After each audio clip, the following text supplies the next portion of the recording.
দুঃখ আমার বুকের ভেতর বাঁধল বাসা এমন করে, সুখগুলো তাই দূরে থাকে, আসতে চায় না কাছে।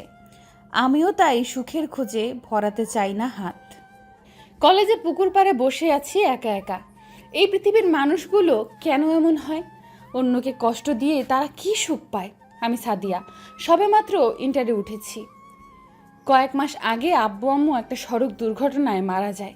এরপর চাচা চাচি আমাকে বাসা থেকে বের করে দেয়। মামা আমাকে সাথে করে তার বাসায় নিয়ে আসে, কিন্তু মামি আমাকে কখনো আপন করে মানতে পারেনি। একটা মামাতো বোন আছে, ওর নাম ছোঁয়া, আমাকে খুব ভালোবাসে, আর তার জন্য মামির থেকেও বকাও শুনে। হঠাৎ পাশে এসে কলেজের সিনিয়র বড় ভাই নাহিদ বসে। আমি তোমাকে সেই কখন থেকে খুঁজছি, আর তুমি এখানে বসে আছো? মন খারাপ তোমার? এই লোকটা আজ 6 মাস থেকে আমার পেছনে পড়ে আছে, আমাকে ভালোবাসি বলে, কিন্তু আমার অবস্থানটা আমি জানি।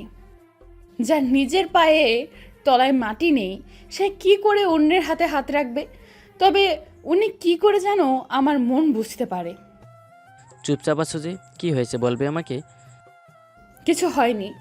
আপনি এখানে কি করছেন? আপনার তো ক্লাস চলছে। ক্লাস করতে ইচ্ছে করছে না, তুমি এখানে বসে আছো দেখে চলে আসলাম। সত্যি করে বলো না, কি হয়েছে তোমার? কিছু হয়নি বললাম না। আপনি আপনার কাজে যান। আহা, তোমার মুখে জান শুনতে কতটা ভালো লাগলো, আবার বলো না। আমি আপনাকে যান বলে ডাকিনি, যেতে বলেছি। সকালে তাড়াতাড়ি করে আসতে গিয়ে নাস্তা করা হয়নি, চলো কিছু খেয়ে আসি। ক্ষুধা পেয়েছে আপনার? আমি গিয়ে কি করব? আজ আমার পক্ষ থেকে তোমার জন্য ট্রিট। থ্যাংক ইউ, আপনি যেতে পারেন। তুমি যখন যাবে না, ঠিক আছে, আমিও যাব না। আমার আবার বেশিক্ষণ না খেয়ে থাকলে শরীর খারাপ করে। আপনি আমাকে ব্ল্যাকমেল করছেন। চলো না প্লিজ। সাদিয়া কিছু সময় থেকে চুপ করে থেকে ঠিক আছে বলি। দুজনে কলেজ গেটের কাছে বাইক নিয়ে কলেজ থেকে বের হয়ে একটা রেস্টুরেন্টে চলে আসি। দুজন নাস্তা করে রেস্টুরেন্ট থেকে বের হয়ে বলি, ক্লাস করবে নাকি বাসায় চলে যাবে? বাসায় চলে যাব। তাহলে চলো, আমি তোমাকে বাসায় ড্রপ করে দিচ্ছি। আমি যেতে পারবো, আপনি চলে যান। সমস্যা নেই, আমি তোমাকে ড্রপ করে দিয়ে বাসায় চলে যাব। এক প্রকার জোর করে বাইকের পেছনে নিয়ে ওর বাসার দিকে যেতে থাকি। কিছু সময়ের মধ্যে সাদিয়ার বাসার সামনে চলে আসি। থ্যাঙ্কস বলে বাসার ভেতরে চলে যাই। আমিও বাসার দিকে যেতে থাকি। বাসার ভেতরে ঢুকে দেখি মামি ডাইনিং টেবিলে বসে সবজি কাটছে, ছোঁয়া সোফায় বসে টিভি দেখছে। আমাকে দেখে ছোঁয়া দৌড়ে এসে জড়িয়ে ধরে বলে, আপু আমার জন্য চকলেট এনেছো তো? হুম, এনেছি, 1 মিনিট দিচ্ছি। ব্যাগ থেকে চকলেট বের করে ছোঁয়ার হাতে দেই। ছোঁয়া চকলেট পেয়ে খুশি আমার গালে চুমু দেয়। এরপর আবার সোফায় গিয়ে বসে। মামি বলে ব্যাগ রেখে বাকি সবজিগুলো কেটে দিতে। আমি ঠিক আছে বলে ব্যাগ রেখে সবজি কাটতে থাকি। বাসায় এসে বাইক রেখে ভেতরে চলে আসি। আম্মু আমাকে দেখে বলল, কি রে, এত তাড়াতাড়ি কলেজ ছুটি হয়ে গেল নাকি ক্লাস না করে চলে এসেছিস? মনে করো সেকেন্ডটা। আচ্ছা আম্মু, তুমি আমাকে এত ভালো করে বোঝো কিভাবে? তোর মতো বদের হাড্ডিকে আমি না বুঝলে কে বুঝবে? আচ্ছা, তুই লেখাপড়া নিয়ে এত বেখেয়ালি কেন? আচ্ছা আম্মু, একটা কথা বলো তো, আমাদের এলাকায় আমাদের থেকে ভালো রেজাল্ট কেউ করে? শোনো আম্মু, শুধু ক্লাস করলেই ভালো রেজাল্ট করা যায় না, পড়তেও হয়, আর আমি সেটা করি। হয়েছে, নিজের আর এত প্রশংসা করতে হবে না। রুমে গিয়ে ফ্রেশ হয়ে আয়। আমি ঠিক আছে বলে রুমে চলে আসি। এখন আর ফ্রেশ হব না, ঘুমানোর প্রয়োজন। চলুন ঘুমানোর আগে আমার পরিচয়টা দিয়ে দিই। আমি নাহিদ খান, আব্বু নাবিল খান, আর আম্মু শাহিদা খান। আমি এবার অনার্স 3rd ইয়ারে পড়ছি। বাকিটা গল্পে বলবো, এখন ঘুমাই। সবজিটা কাটা শেষ হলে মামির কাছে দিয়ে জিজ্ঞেস করি আর কিছু করতে হবে কি না। মামি বলে এখন কিছু করতে হবে না। আমি ঠিক আছে বলে রুমে চলে আসি। রাত এখন 12টা। সাদিয়াকে দেখতে খুব ইচ্ছে করছে। চুপি চুপি বাসা থেকে বের হয়ে বাইক নিয়ে রওনা দিই সাদিয়ার বাসার দিকে। নিচের সব কিছু গুছিয়ে রেখে রুমে এসে ওড়নাটা বেডে ছুঁড়ে মেরে ওয়াশরুমে যেতে নিলে মনে হলো কাউকে বেডে দেখলাম। কনফার্ম হবার জন্য পেছনে ঘুরে দেখি আমার ভয়ে হাত পা জমে যাবার অবস্থা। নাহিদ এত রাতে আমার রুমে, কিন্তু এখানে আসলো কি করে? তাড়াতাড়ি করে ওড়না নিয়ে বুকে জড়িয়ে নেই। মহাশয় পায়ের উপর পা তুলে আমার বেডে শুয়ে আছে। আপনি এখানে, তাও আবার এত রাতে? আপনি এখানে আসলেন কি করে? আমি শোয়া থেকে উঠে সাদিয়ার সামনে এসে বলি, তোমাকে দেখতে খুব ইচ্ছা করছিল, তাই চলে আসলাম। আপনি কি পাগল? কেউ আপনাকে আমার রুমে দেখলে কি হবে বুঝতে পারছেন? আপনি যান এখান থেকে। রাত এখন প্রায় 12:30, কেউ আসবে বলে মনে হয় না। আপনি বুঝতে পারছেন না? কেউ যদি ভুল করে টের পায় আমার রুমে কোনো ছেলে আছে, তাহলে আমার চরিত্র নিয়ে কথা বলবে। কেউ কিচ্ছু জানবে না, আর আমি তোমাকে ভালোবাসি, এত ভয় পেতে হবে না। রাতে আম্মুর সাথে রাগ করে কিছু খাইনি, খুব ক্ষুধা পেয়েছে, কিছু খেতে দাও না। এত রাত হয়ে গেছে, আপনি এখনো খাননি? আচ্ছা, আপনি চুপ করে বসুন, কোনো শব্দ করবেন না, আমি খাবার নিয়ে আসছি। উনি ঠিক আছে বলতেই আমি রুম থেকে বের হয়ে বাহির থেকে দরজা লক করে কোনো শব্দ না করে কিচেনে চলে আসি। একটা প্লেটে খাবার নিয়ে রুমে চলে আসি। উনি বসে আছে। এই নিন খাবার, তাড়াতাড়ি খেয়ে চলে যান। তুমি নিজ হাতে খাইয়ে দাও। আমি পারবো না। তাহলে আমিও খাবো না। আপনি সব সময় আমাকে ব্ল্যাকমেইল করেন কেন? ভালোবাসি তাই। সাদিয়া কিছু না বলে সামনে এসে চুপচাপ খাইয়ে দিতে থাকে। খাওয়ার শেষ হতে নিজেই আমার মুখ মুছে দেয়। এবার আপনি চলে যান, রাত 1টা বেজে গেছে। আমি এখন যাব না, তোমার কোলে মাথা রেখে শুভ, তুমি আমার চুলে হাত বুলিয়ে দিবে। আমাকে কিছু বলার সুযোগ না দিয়ে আমার কোলে শুয়ে পড়ে। আচ্ছা, পাগলের পাল্লায় পড়লাম তো। আমার কেন জানি খারাপ লাগছে না। আমার হাতটা ওর চুলে চলে যায়। এইভাবে বসে থাকতে থাকতে কখন ওনার উপরে ঘুমিয়ে গেছি জানি না। ফজরের আজানে ঘুম ভাঙে। মনে হচ্ছে মাথাটা শক্ত কিছুর ওপরে আছে। চোখ খুলে তাকিয়ে দেখি নাহিদকে দেখে রাতের কথা মনে পড়ে গেল। এই উঠুন, সকাল হয়ে গেছে। আর একটু ঘুমাতে দাও। ফজরের আজান দিচ্ছে, প্লিজ উঠুন, সবাই উঠে যাবে এখন। আমি এক লাফে উঠে বসে আজান শুনতে পাচ্ছি। এত সময় ঘুমিয়েছি আমি? এখন কথা না বাড়িয়ে তাড়াতাড়ি যান, সবাই উঠে পড়বে। আচ্ছা, তো ভয় পেতে হবে না, আমি যাচ্ছি। কিভাবে যাবেন আপনি? যেভাবে এসেছি সেভাবেই, তোমার ব্যালকনি দিয়ে। পড়ে হাত পা ভাঙে। আপনি কেন যে এমন পাগলামি করতে গেলেন? আমার জন্য চিন্তা হয় তাই না? এত ভালোবাসা তো মুখে স্বীকার করবে না। আচ্ছা, এখন যাই। বলেই উনি বেড থেকে নেমে ব্যালকনিতে আসে। আমি ওনার পেছনে পেছনে আসি। কিভাবে যাবে সেটা দেখার জন্য। ব্যালকনির সাথে একটা আকাশি গাছ আছে, সেটা দিয়ে নেমে আমাকে ফ্লাইং কিস দিয়ে হাসতে হাসতে বাইক নিয়ে চলে যায়। আমি মুচকি হেসে রুমে চলে আসি। ওনাকে যেতে দিতে ইচ্ছে করছিল না, কিন্তু না যেতে দিয়ে উপায়ও ছিল না। ফ্রেশ হয়ে অজু করে নামাজ পড়ে নেই। বাসার সামনে এসে খুব সাবধানে বাইক রেখে বাসার ভেতরে আসি। আশেপাশে তাকিয়ে দেখি আব্বু আম্মু আছে কিনা। কাউকে না দেখে সোজা হেঁটে হেঁটে সিঁড়ির কাছে আসতেই পেছন থেকে আম্মু বলে, আব্বাজান, আপনি সারা রাত কোথায় ছিলেন? হয়ে গেল, যেটা ভয় পাচ্ছিলাম সেটাই হলো। আম্মু রোজ ফজরের নামাজ পড়ে রান্না করে, আজও তেমনটাই হতে হলো। কিছু না কিছু বলে তো বাঁচতে হবে।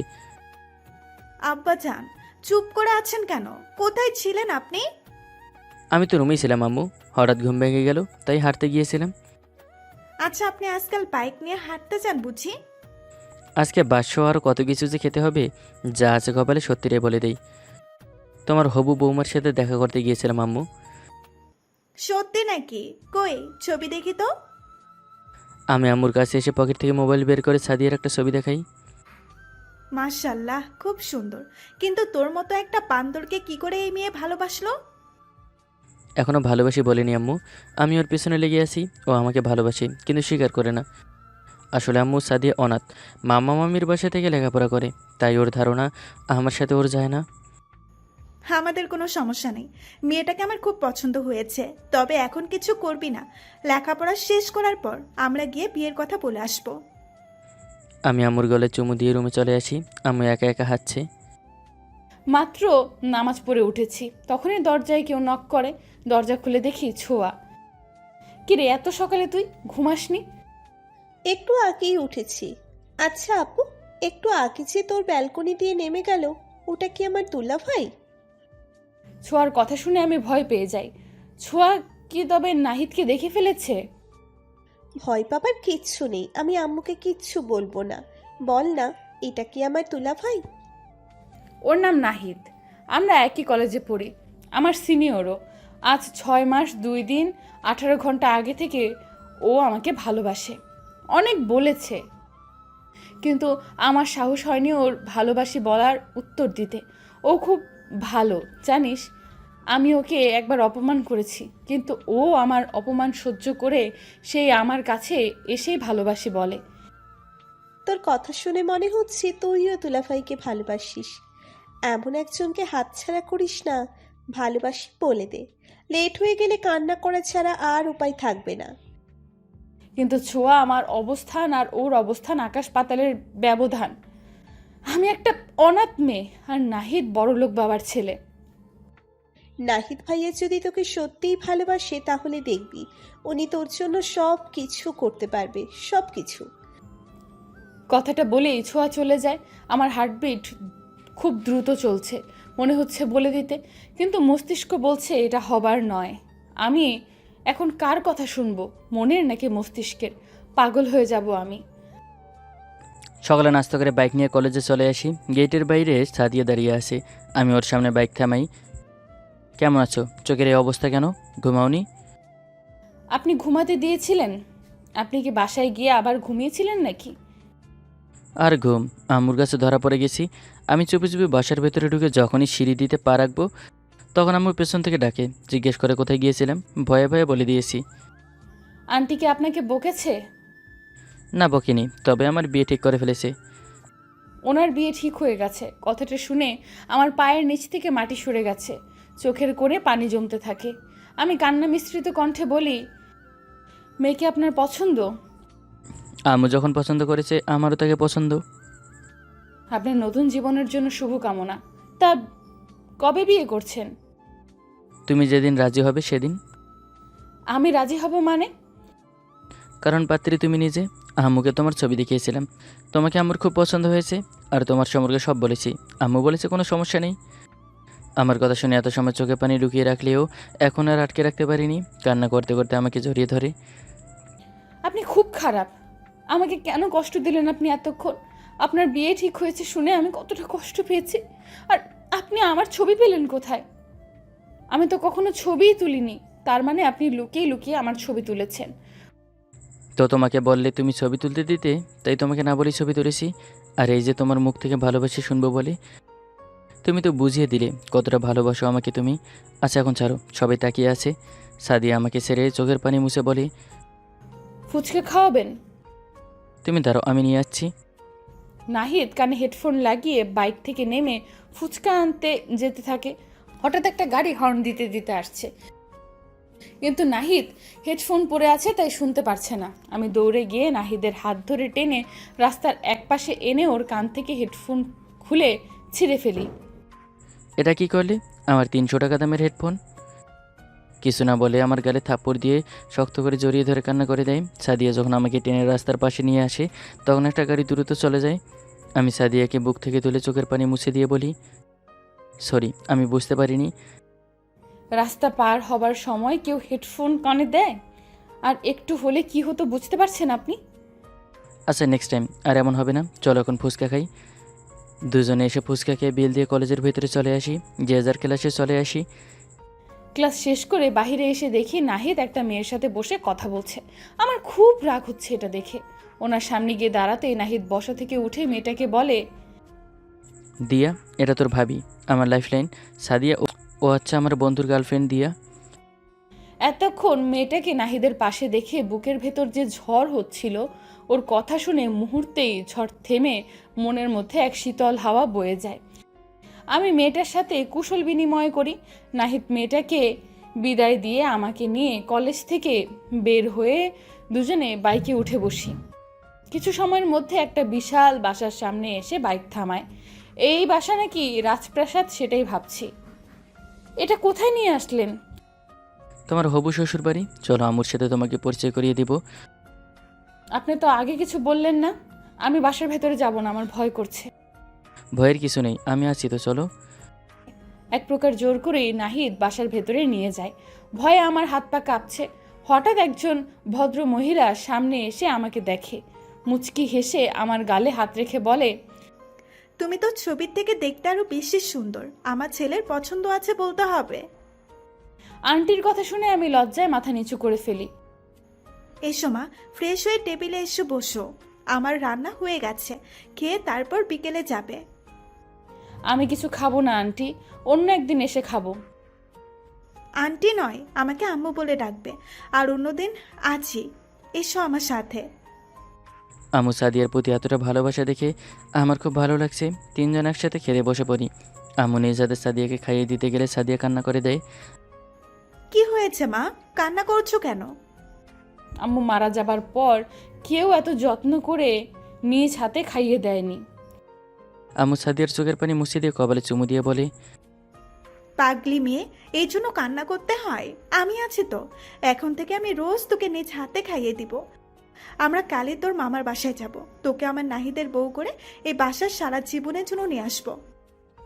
আম্মুর কথা শুনে দুজনে দুজনের মুখের দিকে একবার তাকাই, এরপর আবার মাথা নিচু করে ফেলি।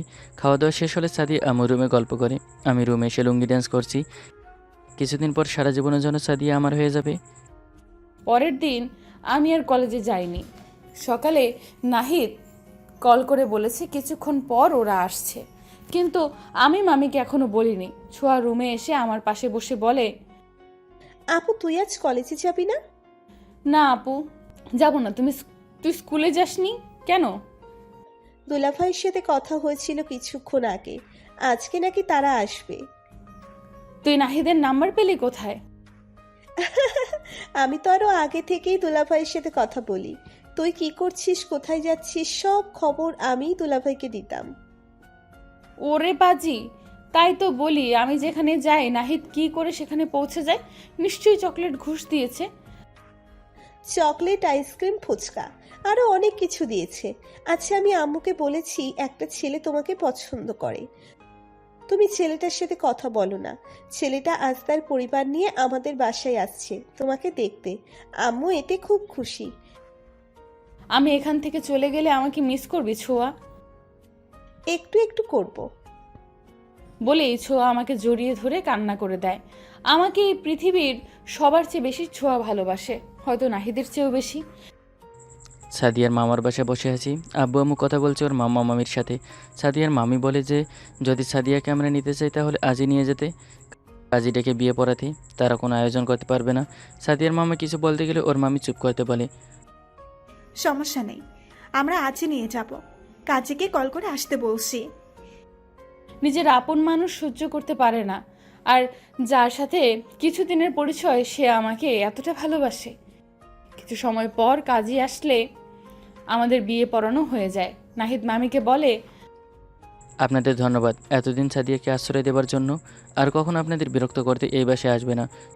তবে হ্যাঁ, যদি আপনাদের কখনো কোনো কিছু প্রয়োজন হয় ওর কাছে গিয়ে হাত পাততে পারেন, ভিক্ষা মনে করে দিয়ে দিবে, খালি হাতে ফিরাবে না। বলে আমি সাদিয়ার হাত ধরে বাসা থেকে বের হয়ে গাড়িতে উঠে বসি। কিছু সময়ের মধ্যে বাসায় চলে আসি। আম্মু সাদিয়াকে বুকে জড়িয়ে ধরে বলি, একদম মন খারাপ করবি না মা, আজ থেকে তুই আমার মেয়ে হয়ে এই বাসায় থাকবি। আর এটা তোর সংসার। আজ এখন থেকে এই সংসারের সকল দায়িত্ব আমি তোর হাতে তুলে দিলাম। বলে আম্মু বাসার সকল সাবির গোছা সাদিয়ার আসরে বেঁধে দেয়। সাদিয়া কান্না করে ফেলে, চোখের পানি মুছে বলে, আম্মু এত বড় দায়িত্ব আমি নিতে পারবো না। আপনি আছেন তো, আমাকে আপনি এতটা ভালোবাসা দিয়েছেন আমার মতো অনাথ মেয়ের জন্য, এটাই অনেক। এক থাপ্পড় দিব। কে বলেছে তুই অনাথ? আমি তোর আম্মু, এই যে তোর আব্বু। তুই এই খান পরিবারের একমাত্র বউ। নাহিদ, বৌমাকে নিয়ে রুমে যা, আর এই চাবির গোছা যেন সব সময় তোর কাছে থাকে। আমি সাদিয়াকে নিয়ে হাঁটতে গেলে আব্বু বলে, আমার বৌমা হেঁটে যাবে না, করে করে নিয়ে যা। আব্বুর কথা শুনে আম্মু মিটি মিটি হাঁটছে। সাদিয়া লজ্জায় মাথা নিচু করে নেয়। আমার আবার লজ্জা কম। কোলে তুলে নিলাম। সাদিয়া আমার গলা জড়িয়ে ধরে আছে। এরপর রুমে চলে আসি। সাদিয়াকে বেডে বসিয়ে দিয়ে আমিও পাশে বসে পড়ি। আপনি খুব লাকি, এমন মা বাবা পেয়েছেন। আর আমি আরো বেশি লাকি, আপনাকে পেয়েছি, সাথে আব্বু আম্মুকে। এখন থেকে আর আপনি চলবে না, অনলি তুমি। না, আমি আপনি করেই বলবো। ঠিক আছে, আমিও কথা বলবো না তোমার সাথে। আপনি আবার আমাকে কিন্তু ব্ল্যাকমেইল করছেন। করেছি, তুমি করে বলবে, নয়তো তোমার সাথে আরই। তুমি কি ছোট বাচ্চা? এত জিদ করো কেন? এই তো তোমার মুখে তুমি শুনতে খুব ভালো লাগে। এবার আমরা আসি, আপনার ঈদের আনন্দ উপভোগ করুন। ঈদের খুশি ছড়িয়ে পড়ুক সকল মানুষের ঘরে, আনন্দ আনন্দ থাকুক সকলের হৃদয় জুড়ে। কিসের এত ভেদাভেদ বলুন? আমরা তো সবাই মানুষ। ছাদের একপাশে গাছের আড়ালে বসে গাল ডলতেছি। এমন মারা মারছে আজ আমাকে, 2 হাতের ছাপ পড়ে আছে। এমন সময় দেখতে পেলাম ম্যাডামের কাছে অনেকগুলো ছাত্রছাত্রী পড়তে যাচ্ছে, তাই আমি ওদের ডাক দিলাম, এই তামান্না, তারা। ভাইয়া বলেন। তোদের কি কোনো কাজ নেই? কি পাইছিস এই ম্যাডামের কাছে, যার কারণে সব সময় এই ম্যাডামের কাছেই পড়তে আসিস? আবির ভাইয়া, ম্যাডাম খুব ভালো পড়ান, তাই তো আসি। কচুর ছাই পড়ায়, সারাদিন তো বকবক করেই যায়, আর তার কাছে পড়তে আসবি না। ভাইয়া, আমি আজকেই ম্যাডামকে বলবো যে আপনি তার নামে এটা বলেছেন। বলিস তোর ম্যাডামকে, তোর ম্যাডাম আমার কিছুই করতে পারবে না। ভাইয়া কিছু করতে পারবে না জানি, বাট আজকে চর খাইলেন কেন? এই ছিমরি, তুই যা তো। তামান্না চলে গেল। আমি ভাবতেছি কেন যে এই ম্যাডামকে আমাদের বাসাতে ভাড়া দিলাম, তা তো আমি নিজেও জানি না। আম্মুর আশকারা পেয়েই এই ম্যাডাম আমার সাথে উঠে পড়ে লেগেছে। আমি আমার রুমে চলে আসি। কি তামান্না, তোমার একটু লেট হলো কেন? ওরে এত বড় সাহস! ওর একটা ব্যবস্থা আজকে করতেই হবে। তোদের পড়িয়ে বিদায় দিই, তারপর ওকে দেখে নেব। আমি ওদের পড়িয়ে বিদায় দিয়ে আবিরদের বাসায় চলে আসলাম। আন্টি আমাকে দেখে বসতে দিল। মা, বসো। কিছু কি বলবা? আন্টি, আপনার ছেলে না কলেজে গেলে একদিনও পড়া দিতে পারে না, শুধু বন্ধুদের সাথে আড্ডা দেয় আর মারামারি করে, আর আজকেও করেছে। কি বলো? ওকে কি করা যায় তুমি বলো। ওর আব্বু তো বাসায় নেই, তাই ও পুরাই মেতে গেছে। ওকে কালকে থেকে আমার কাছে প্রাইভেট পড়াতে পাঠিয়ে দেন। সোজা বানানোর দায়িত্বটা আমিই নিলাম। ঠিক আছে। আর শোনো মা, কলেজে গেলে তুমি না ওর খেয়াল রেখো, ও যেন মারামারি না করে। ওকে আন্টি, আমি এখন আসি। ছাদে কাপড় শুকাতে দিয়েছি তো, ওইগুলো তুলতে হবে। আমি শুয়ে গেম খেলছি, এর ভিতরে আম্মু আসলো। আবির শোন, কাল থেকে তুই লিজা ম্যাডামের কাছে পড়তে যাবি। আমি যাব না, সেই একটু ভালো পড়ায় না, শুধু শুধু টাকা নষ্ট করা লাগবে না। আমি যেটা বলি সেটাই করবি, আর না শুনলে বাড়ি থেকে নেমে যাবি। এখনো তো বিয়ে করিনি যে বাড়ি থেকে বেরিয়ে শ্বশুর বাড়িতে গিয়ে উঠবো। আজকে কি মারামারি করেছিস? মানে একটু করছিলাম। আমি আবার আম্মুকে মিথ্যা বলি না, তাই সত্যি বলে দিলাম। আম্মু, এটা তোমাকে বলছে কে? তোর ম্যাডামই। আম্মু চলে গেল। চেমরি আমাদের বাড়িতে এসেও প্যাচ লাগিয়ে দিয়েছে, আর আমি তো তার কাছে কোনোভাবেই প্রাইভেট আর কোনো দিন পড়তে যাব না। পরের দিন কলেজে চলে আসি, আর কলেজ থেকে বাসায় ফেরার পরে আম্মু একটা লাঠি নিয়ে বলল যে লিজা ম্যাডামের কাছে পড়তে যেতে হবে। আমি আর কি করব, তার কাছে পড়তে চলে আসি। আজকে ম্যাডামকে একটা মুখ ভেঙচি দিয়েছিলাম, জানি না দেখেছে কিনা, দেখলে হয়তো আমি শেষ। এদিকে ম্যাডামের কাছে পড়তে আসার পরে ম্যাডাম আমাকে চেয়ারে বসতে দিল। আসছিস? ভালো কথা। আজকে কলেজে গিয়ে আমি যখন ক্লাস করাইছিলাম তখন মুখ ভেঙচি দিয়েছিস কেন? কোন সময়? হ্যাঁ, আপনি ক্লাস করানোর সময় আমি তো ঠিকমতো আপনার দিকে ভালোভাবে তাকাইনি, তো আর মুখ ভেঙচি আসবে কোথা থেকে? আবার মিথ্যা কথা। শোন, ভুল যখন করেছিস আজকে মাফ করে দিলাম, পরের বার এসব কাজ করতে দেখলে দেখবি আমি কি করি। এখন শোন, আমার এখানে পড়তে এসেছিস ভালো কথা, কোনো রকম দুষ্টুমি ফাজলামও করা যাবে না। পড়া দিতে হবে প্রতিদিন। ঠিক আছে, মনে মনে বললাম, ভালো, আজকেই তো আপনার কাছে আমার শেষ পড়া। আজকে শুধু আম্মুর লাঠির ভয়ে পড়তে আসছি। এখন বই বের কর। ও বই বের করার পরে আমি ওকে পড়ানো শুরু করে দিলাম। কিছুক্ষণ পর আমির বলল, ম্যাডাম, আপনার আর ছাত্রছাত্রীগুলো কোথায়? কেন, তুই জানিস না আমি ওদের সপ্তাহে 3 দিন পড়াই? তাহলে আমিও যাই, আমারও তো তাহলে ছুটি। জি না, তোর কোনো ছুটি নেই। সপ্তাহে 7 দিনই তোর আসতে হবে, এমনকি শুক্রবার দিনও তোর ছাড় নেই। ম্যাডাম, আপনি কেন আমার সাথে এমন করতেছেন? চুপ কর, তোর আম্মু তোর দায়িত্বটা আমার কাছে দিয়েছে। দিতে হলে কিনে নিতে হবে। হ্যাঁ, আমি আর আসবো না আপনার কাছে পড়তে। কোনো কথা বলবি না, তাহলে অন্য গালেও খাবি। আবির মার খেয়ে বসে পড়ল। অনেকক্ষণ পড়ানোর পর আবির বলল, ম্যাডাম, অনেকক্ষণই তো পড়ালেন, পড়তে পড়তে তো আপনি ক্লান্ত হয়ে পড়েছেন। আমি তোকে যেটা বলেছি, তুই সব সময় 4টার সময় পড়তে আসবি আর 7টার সময় যাবি। এতক্ষণ আমি পড়তে পারবো না। এটা বলে পরে দেখতে পেলাম ম্যাডাম আমার দিকে রাগীভাবে তাকিয়ে রয়েছে। তাই আমি ভয় পেয়ে বললাম, ঠিক আছে। এখন যা, আজকে একটু তাড়াতাড়ি ছেড়ে দিলাম। কালকে কলেজে গেলে আমি যেন দেখি না মারামারি করছিস, আর তোদের বন্ধুদের সাথে আড্ডা না দিতে দেখি। ঠিক আছে, আমি বাড়িতে চলে আসি। কিভাবে তার কাছে এই প্রাইভেট পড়া বাদ দিব তা আমি জানি না। এখন আসুন আপনাদের সব কিছু বুঝিয়ে বলি। তার আগে আমার পরিচয়টা দিয়ে দিই। আমি হলাম আবির।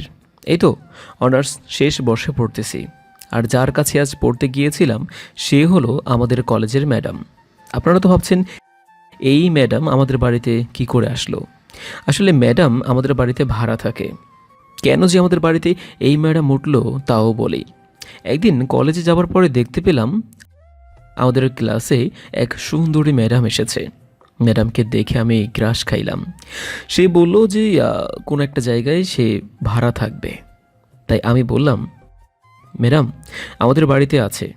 ম্যাডাম কিছুক্ষণ ভেবে বলল, ঠিক আছে, বিকেলে গিয়ে আমি বাড়ি দেখে আসব। বিকেলবেলা সে আসে। তারপরে আমাদের বাড়ি দেখে তার পছন্দ হয়। পরে সে আমাদের বাড়িতে উঠে যায়। সেই থেকে এই ম্যাডাম আমার পিছনে লেগেই আছে। কিছু হলেই আমাকে চড় দেয়, আর কলেজে গেলে তার জন্য একটু সুস্থে থাকতে পারি না। সারা দিনই বকার উপরে রাখে। পরের দিন আমি তার কাছে পড়তে আসি। এসে দেখি আজ সবাই পড়তে এসেছে। তাই আমি গিয়ে ভদ্র ছেলের মতো বসে পড়ি। আবির, কালকের পড়াটা সুন্দরভাবে লিখে দে তো। এই কথা শুনে আমি কলম চাবাইতেছি। কি পড়া দিব? আমার তো পড়াই হয়নি। এখন কি বলবো তাকে? কি হলো, পড়া কি হয়নি? আম, আসলে ম্যাডাম কালকে রাতে পড়তে পারেননি। কেন, কি করছিস? গরুর জন্য ঘাস কাটছিস নাকি? না, আপনার পড়া আমার না পড়তে ভালো লাগে না, তাই পড়েনি। তাই না? আমি ওর কান টেনে বাহিরে নিয়ে আসলাম, তারপরে মাঠে নিয়ে আসলাম। এখন সুন্দর করে সূর্যের দিকে তাকিয়ে থাক। কি বলেন? এইগুলো এমনভাবে তাকালে আমি তো কানা হয়ে যাব। তুই তাকাবি নাকি আন্টিকে ডাক দিব? ম্যাডাম কালকে থেকে আমি পড়া দেব। আজকে আমাকে এভাবে শাস্তি দিয়েন না। আবির, সূর্যের দিকে তাকাতে বলছে কিন্তু। এটা বলার পরে আমি ওর দিকে রাগীভাবে কিছুক্ষণ তাকিয়ে থাকার পরে ও সুন্দরভাবে সূর্যের দিকে তাকিয়ে রইল। ম্যাডাম আমি তো আর তাকাতে পারতেছি না, চোখ ঝলসে যাচ্ছে। সময় হলে আমি তোকে বলবো। কিছুক্ষণ পরে আমি আবারও ওর কান ধরে রুমে নিয়ে চলে আসি। রুমে আসার পরে আমি আর কোনো দিকে ভালোভাবে তাকাতে পারছি না। মনে হয় আমার চোখ দুটো শেষ। ছোটবেলার শাস্তি এই ম্যাডাম আমাকে এখন দিল। আমি চুপচাপ বসে চোখ ডলতেছি, আর চারপাশ থেকে শুধু হাসির আওয়াজ পাইতেছি। আজকে কম শাস্তি দিলাম, কালকের থেকে বেশি হবে। এখন এগুলো পড়ে আমাকে এক্ষুনি পড়া দিবি। আমি পড়া শুরু করে দিলাম।